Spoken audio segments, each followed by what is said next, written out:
আসসালামু আলাইকুম এভরিওয়ান, আশা করছি সবাই ভালো আছেন, সুস্থ আছেন। আমরাও ভালো আছি আলহামদুলিল্লাহ। নতুন আরো একটা ব্লগ শুরু করলাম সকাল থেকে।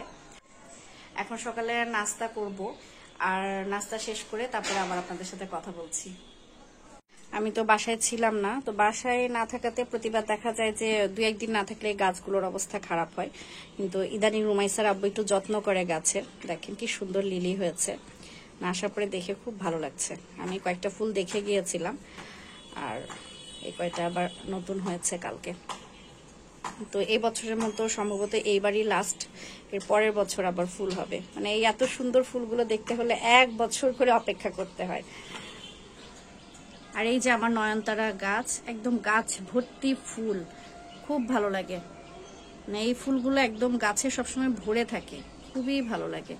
তবে বারান্দায় অনেক পানি, বৃষ্টি হয়েছে তো, বৃষ্টির পানিতে একদম ভরপুর।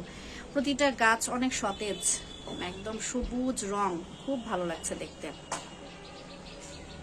এদিকে দেখছি যে গোলাপের একটা কলি আসছে, তবে এই সিজনে নাকি গোলাপের ফুল নেওয়া যায় না। আমি কয়েকটা গ্রুপে অ্যাড আছি, তো সেখানে দেখছি তো কলিটা ভেঙে দিতে হবে। শীতে ফুল নিব, এখন আর ফুল নেওয়া যাবে না। এই দেখেন কি সুন্দর একটা কাটা মুকুট হয়েছে। আর এই গাছটা, এটাকে সম্ভবত কি যেন বলি, ভেরিগেটেড পাতাবাহার টাইপের। এটাতেও ফুল হয়, তবে আমারটাতে এখনো ফুল হয় নাই। এটা নিনজার কাছ থেকে নিয়ে আসছিলাম। গাছটা খুব সুন্দরভাবে বড় হচ্ছে। আর এই যে আমার মানি প্ল্যান্টটা দেখেন, এত ঝোপালো আর এত সুন্দর হয়েছে। এটাকে যত কেটে ছেটে দেই আবার সুন্দর সুন্দর পাতা ডাল বের হয়, খুব ভালো লাগে এটা আমার দেখতে। আমার রুমে ঢুকতেই এই গাছটা চোখে পড়ে একেবারে। আর এখানে আমার আরেকটা মানি প্ল্যান্ট বা পথোস, যেটাই বলেন না কেন, এই শেডটা আরো বেশি সুন্দর, এটা আরো বেশি ভালো লাগে। মানে এক একটা গাছের সৌন্দর্য এক এক রকম। তো চলুন এখন জায়গায় নাস্তাটা করে নেই। সকালে আজকে নাস্তায় চা আর রুটি। রুমাইসার বাবা ডিম ভাজি, তারপরে আম, এগুলো দিয়ে খাইছে। আর আমি চা আর রুটি খাবো। এটুকু রুটি রুমাইসার মনে হয়। নাস্তা শেষ করলাম, এখন রান্না বান্না করব। আর এদিকে রুমাইসার বাবা বাজারে গেল। বাজারে বলতে একটু দরকার ছিল, কিছু জিনিসপত্র লাগবে, তো ওই জিনিসগুলো আনতে গেছে। আর এদিকে আমার আম্মু আর ছোট ভাইও তো আমার সাথে আসছে। ওরা আবার রাদিয়াকে নিয়ে আমাদের বাসার পাশেই একটা বাসাতে গেছে, একটু দরকার, তো সেই কারণে গেল। আম্মুও চলে আসবে কিছুক্ষণের মধ্যে। তো আমি ভাবছি যে আমি এখন ঘরগুলো সব গুছাই, তারপরে রান্না করতে চলে যাই। তো ঠিক আছে, রুমগুলো আগে গুছাই নিই, তারপরে রান্নাটা শুরু করব। রান্না করতে চলে আসলাম, তো রান্নাঘরটা পরে পরিষ্কার করব, আগে একটু রান্না বান্না সেরে নেই। এই লাউটা আমার মামিদের গাছের, ছোট্ট একটা লাউ, তো এটা নিয়ে আসছি। এটা আজকে রান্না করব চিংড়ি দিয়ে, লাউ চিংড়ি। আর এই আমগুলো, ওই যে উঠানের মধ্যে যে গাছটা আপনারা সবসময় দেখতে পান, ওই গাছ থেকে ছোট ছোট আম নিয়ে আসছি আমের টক রান্না করার জন্য। তো আজকে এগুলো রান্না করব। তো আম্মু যেহেতু বাইরে আছে, আর রুমাইসা ওর একটু টিভি দেখছে, কার্টুন দেখছে, তো ভাবলাম যে আমি একটু ঝটপট রান্নাগুলো শেষ করে নেই। আমার আম্মুর হাতের আমের টকের রেসিপি একটা আপু চেয়েছিলেন, তো সেই রেসিপিটা আপনাদের সাথে এখন শেয়ার করছি। এখানে আম কিভাবে কেটেছি দেখতেই পাচ্ছেন, ছোট ছোট টুকরো করে কেটে নিয়েছি। আর আমের মধ্যে পানি দিয়ে তারপরে লবণ হলুদ দিয়ে সেদ্ধ করতে দিছি। আর সেদ্ধ হয়ে গেলে পরে স্বাদ অনুযায়ী চিনি দিব। আর চিনি দিয়ে তারপরে জাস্ট নামানোর সময় একটুখানি ফোড়ন দিতে হয়, আর ফোড়নটা হচ্ছে সরিষা দিয়ে। এইটুকুই রেসিপি, এর বেশি কিছু না। তো এটাই অনেক মজা হয় আর কি। তো ঠিক আছে, সেদ্ধটা প্রায় হয়ে গেছে, এখন আমি একটু চিনি দিয়ে দিব। এখন এই যে একটু সরিষা ফোড়ন দিয়ে তারপরে নামাবো। সামান্য একটু তেল দিচ্ছি, তেলের মধ্যে একটু সরিষা দিলাম, এবার আমটাকে দিয়ে নামিয়ে নেব। এই যে আমটা দিয়ে দিলাম সরিষার মধ্যে দিয়ে, এখন সামান্য একটু নেড়ে চেড়ে নিয়ে এখন নামিয়ে নেব। খুবই সহজ একটা রেসিপি। তবে আমের টক রান্না করলে আবার একটু ডাল রান্না করাও দরকার, একটু ডালও রান্না করব। তো হয়ে গেছে অলমোস্ট। এই যে আমের টকটা হয়ে গেছে।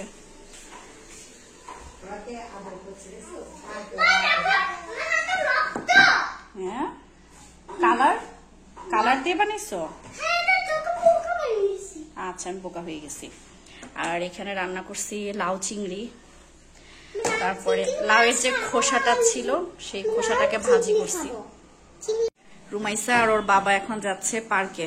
কোন পার্কে যাবা? ডিসি পার্কে? আচ্ছা ভালোবাসো একটু।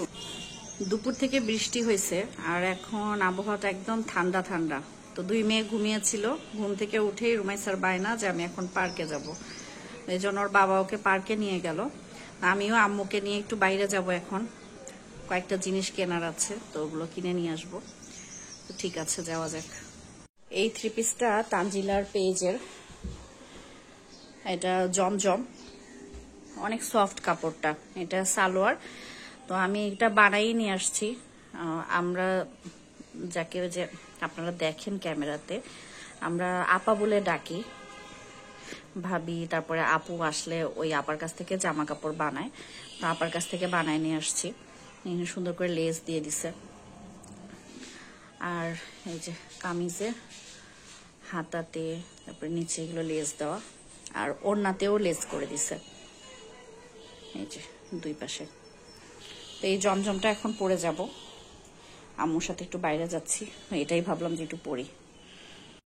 এই যে আমরা রেডি, এখন আমরা একটু বাইরে যাব। দরজা লাগাই দাও, দরজা লাগাই দাও, চলো। রাধু পাখি, রিক্সা নেই না? ওই যে দাঁড়াইছে রিক্সা। আপা, আপা পার্কে গেছে বাবার সাথে।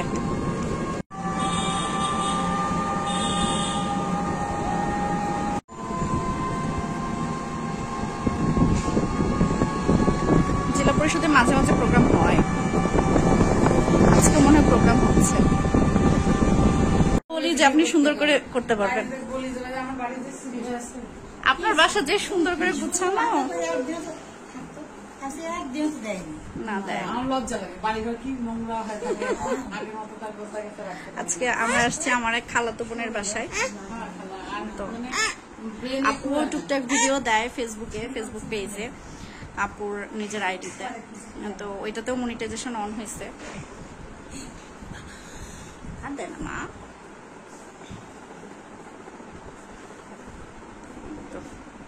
নুডলস খাবা মা? রাধু শুধু খায় না, আপুরা আবার, দুলাভাই একটু অসুস্থ, আপু ঢাকাতে যাবে, আমরা একটু দেখা করতে আসছি। আপুর বাসাটা খুব সুন্দর করে সাজানো, একদম সাজানো গুছানো, খুবই সুন্দর।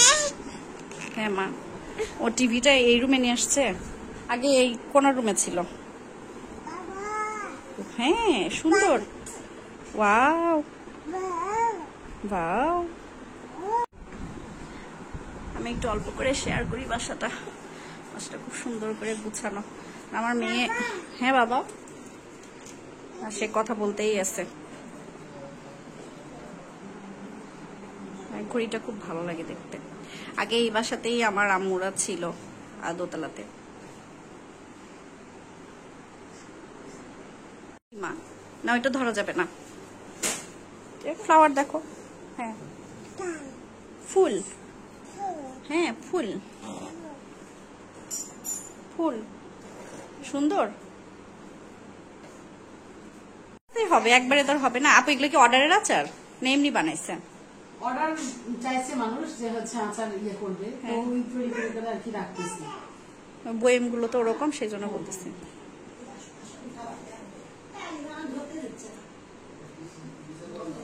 ধরতে দিবে। আজকে সকাল থেকে ভালোভাবে ব্লগটা শুরু করছিলাম, করার পরে রান্না বান্না তো টুকটাক একটু আপনাদের সাথে শেয়ার করছি, কিন্তু পরে আর যে আরো রান্না করছি সেগুলো শেয়ার করতে পারিনি, কারণ আজকে জুম্মার নামাজ ছিল। তো রুমাইসার বাবা, আমার ভাই, ওরা নামাজ পড়তে গেছে, এদিকে ওরা নামাজ থেকে এসে আবার দুপুরে খাওয়া দাওয়া করবে, তারপর বাচ্চাদেরকে আবার ওই টাইমে গোসল, খাওয়া দাওয়া, মানে সবকিছু মিলিয়ে বাসায় আরো কিছু কাজ ছিল, এগুলো শেষ করতে যায় আমি আর মানে পুরো ভিডিওটা কন্টিনিউ করতে পারিনি, মানে রান্না বান্নার ভিডিওটা। তো এরপরে আবার দুপুরে খাওয়া দাওয়া শেষ করে বিকেলের দিকে একটু বাইরে গেছিলাম, ওখান থেকে আবার আমি আমার খালাতো বোনের বাসায় গেছিলাম, আমার দুলাভাই একটু অসুস্থ, তো তাকে দেখতে গেছিলাম। তো সেখান থেকে বাসায় এসে তারপরে আবার বাচ্চাদেরকে খাওয়ানো দাওয়ানো, ঘুম পাড়ানো, তো এগুলো সবকিছু শেষ করতে যেয়ে এখন রাত অনেক হয়ে গেছে আর কি। তো ভাবলাম যে আজকের ব্লগটা শেষ করি। হ্যাঁ, ব্লগটা প্রায় ছোটখাটো একটা ব্লগ হয়েছে, কিন্তু সেই ব্লগটাতে যে বিদায় নিব আপনাদের কাছ থেকে সেটুকু আর নেওয়ার মতো আসলে হয় নাই। তো ভাবলাম যে একটু কথা বলে তারপরে আপনাদের কাছ থেকে বিদায় নিয়ে নিই। আসলে কালকে চলে আসার পর থেকে না মনটাও ভালো নাই, খুব একটা বেশি ভালো লাগছে না। আর সকাল থেকে যে কাজকর্ম এটা সেটা ছিল, মনের ভিতরে তো খারাপ লাগা আছেই, তারপরে আবার কাজ, সংসারের কাজ এটা সেটা করে মনটা আসলে অনেক খারাপ। আমরা এই কয়েকটা দিন যে কিভাবে পার করছি এই সময় হয়তো আর কখনো পাওয়া যাবে না। কারণ আপু, ভাবি, আমরা সারাদিনই দেখা যেত যে গল্প গুজব এটা সেটা নিয়ে ব্যস্ত থাকতাম। তারপরে রাত্রেবেলা আমাদের ঘুমাইতে ঘুমাইতে বেশিরভাগ সময়ই 2টা, 2:30, 3টা এরকম বাজতো প্রতিদিনই। জানি না মানে আবার কবে দেখা হবে, সেই সময়ে পরিস্থিতি কেমন হবে বা কি হবে এটা তো আমরা কেউ বলতে পারি না। খুব সুন্দর একটা সময় মানে পার করছি এটাও বলবো না, কারণ এবার তো আনন্দের যে একটা দেখা সেটা ছিল না। দেখা হয়েছে, নিজেদের অনেক কথা ছিল, অনেক কিছু বলার ছিল। আপুর সাথে অনেক দিন এভাবে করে মানে গল্প টল্প হয় নাই, অনেক কথা জমেছিল, সেগুলো বললাম। আসলে ব্যাপার হয়েছে কি যে আমার তো আর কোনো বোন নাই, নিজের কোনো বোন নাই। আবার নিশি আপুর ক্ষেত্রেও তাই, ওরও নিজের কোনো বোন নাই। তারপরে আবার আমার যে মামাতো বোনটা মারা গেছে, ওর আর আমার বয়সের ডিফারেন্স ছিল 1.5 বছরের। আমরা ছোট থেকেই মানে দুইজন খুব ক্লোজ ছিলাম। আর আপুরা যখন বাড়িতে আসতো তখন দেখা যেত যে আমরা 3জনই এক জায়গায় হইতাম। আমাদের মানে 3জনের বন্ডিংটা খুব ভালো ছিল। তো আপুর সাথে বন্ডিংটা আমার কণা মারা যাওয়ার পরে আরো বেশি গভীর হয়ে যায়। মানে এখন আপুও সবকিছু আমার সাথে শেয়ার করে, বেশিরভাগ কথাই শেয়ার করে, আবার আমিও আপুর সাথে সবকিছু শেয়ার করি। দুজনের মধ্যে মানে বন্ডিংটা অনেক ক্লোজ। তো জানি না নিজের বোন হইলে বা আপন বোন থাকলে পরিস্থিতি কেমন হতো বা সম্পর্কটা কেমন হতো, এই জিনিসটা আসলে আমি ফিল করতে পারি না। কারণ আমার কাছে নিজের বোন বা মামাতো বোন সবই এখন মানে নানির বাড়িতে গেলে সবকিছুই নিশি আপুকে ঘিরে। আপু যখনই আসে তখনই আমি চেষ্টা করি আপুর সাথে থাকার। আর এবার চেষ্টা করেছি যে যে কয়টা দিন থাকবে সে কয়টা দিনই আপুর সাথে থাকার, আপুকে সময় দেওয়ার। এই তো ইনশাল্লাহ এরপরে বা যখন আসবে তখন বাচ্চা কাচ্চারাও সাথে আসবে, ভালো একটা সময় যাবে। হয়তো পরিস্থিতি অন্যরকম থাকতে পারে, সময় পাল্টে যাবে, অনেক কিছুই হয়তো বা পাল্টে যাইতে পারে।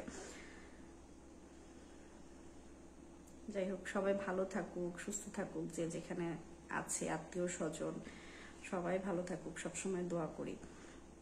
আর আমার রাদিয়ার ব্যাপার হয়েছে কি, ও রাত্রেবেলা যেহেতু আপুর সাথে মানে ঘুমাইতাম একসাথে, ও ঘুম থেকে উঠেও আপুর কোলের মধ্যে যায়, আবার রাতে শোয়ার সময়ও রুমাইসে একটু তাড়াতাড়ি ঘুমায় যায়। আর ও এত ঘরের মধ্যে ঘুরঘুর করে বেড়ায়, একবার আপুর কোলের মধ্যে একবার আমার কাছে, মানে এগুলোই করতে থাকে। তো ও খুব মিস করছে। আজকে একটু মানে দেখছি যে মনটা একটু ভালো, হাসছে, একটু কথা টথা বলছে, ওর বাবার সাথে আছে। কিন্তু কালকে বিকেল থেকে ওর মন খুব খারাপ ছিল। তো ঠিক আছে, আজকের ব্লগটা এখানে শেষ করছি। সবাই ভালো থাকবেন, বাসার সবাই ঘুমাই গেছে। তো আজকের ভিডিওটা এখানেই শেষ করি। পরবর্তী আবার নতুন একটা ব্লগ নিয়ে আবারও হাজির হয়ে যাব। সে পর্যন্ত সবাই ভালো থাকবেন, আমাদের জন্য দোয়া করবেন। আপনাদের সবার জন্য মন থেকে অনেক অনেক দোয়া আর ভালোবাসা। আর ভিডিওর মধ্যে যদি কোনো ভুল ত্রুটি হয় অবশ্যই ক্ষমা সুন্দর দৃষ্টিতে দেখবেন। আসলে ক্যামেরার সামনে বসে এভাবে করে কথা বলাতে আমি খুব একটা বেশি অভ্যস্ত না, তারপরেও মাঝে মাঝে টুকটাক বলি।